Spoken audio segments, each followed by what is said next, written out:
Welcome back, smart mathematicians. We're doing question 5.5, which is the last part of question 5. So we're asked here to draw the graph of f, clearly show all the asymptotes and intercepts with the axis. Okay, we have managed to find the x-intercept and the y-intercept in the previous questions in 5.3 and 5.4, but let me just do it. I'll do everything here because we really need to get all the marks when it comes to sketching the graphs. This is very, very easy. Right, so what are the key features if you look at this graph? Right, you're looking at the shape of the graph, you're looking at the asymptotes when it comes to the hyperbola, and also you're looking at the x and the y intercepts. Okay, right, let's start with the shape.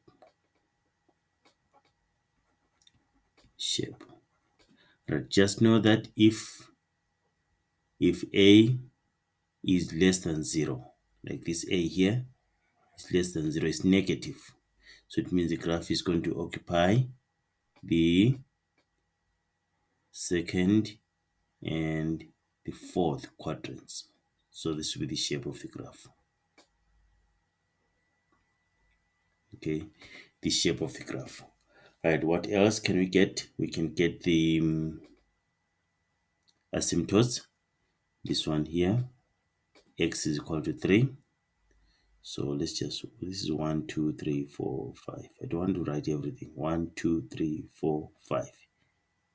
So this is 5 here. Then 1, 2, 3, 4, 5. This is negative 5. This is 0, isn't it? The origin. 1, 2, 3, 4, 5. 5 there. Then 1, 2, 3, 4, 5. Negative 5. Okay, it's fine. Now, the vertical asymptote is x is equal to 3, which is here. So draw your asymptote. It's a mark. Very easy mark to get. So that is x equal to 3 there. It's a mark. And then y is equal to 2. 1, 2. So that's your other mark. Okay, you see that? And then we have the shape there. Let's find the x and y intercepts. Let's start with the x-intercept. We did this calculation in question 5.3. So x-intercept y is equal to 0. So we're saying 0 is equal to negative 1 over x minus 3 plus 2. Then we bring 2 to the left hand side. Negative 2 is equal to negative 1 over x minus 3. Multiply both sides by x minus 3. Negative 2 x minus 3. I'm just moving fast because we did this. Alright, and then remove the brackets. Negative 2x plus 6 is equal to negative 1. Bring positive 6 to the right hand side, becomes negative 6. Negative 2x is equal to negative 1 minus 6. Negative 2x is equal to negative 7.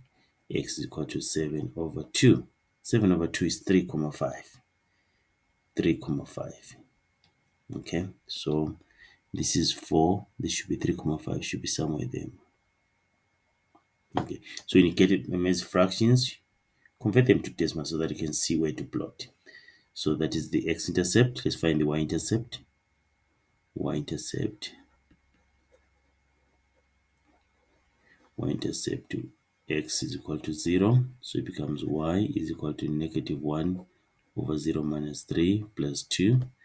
Then y is equal to 1 over 3 plus 2. Put this in the calculator. What do you get? Y is equal to 7 over 3. Okay, which is roughly 2,33333. So this one 2, this is 3, so 2,3333 somewhere there. Okay, see that? And then we come here to the shape so they can assist us. This is what? A discrete graph. So we draw this side, the asymptote.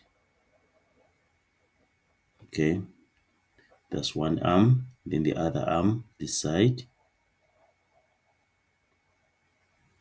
See that? Done. We've managed to get the graph, we have the shape, we have the x-intercept, we have the y-intercept. You see that? So that's how we sketch this graph. Don't forget to show your intercepts. So we say this one is what? The asymptote y is equal to 2, and then x is equal to 3. And then here, the x-intercept is 3,5. So it's 3,5, 0, and then there 0, 2,33. Okay, don't forget that. So we're done. It says show all the asymptotes and intercepts. So we've done that. Okay, so that's what you're supposed to do there. Let's meet when we're doing question 6.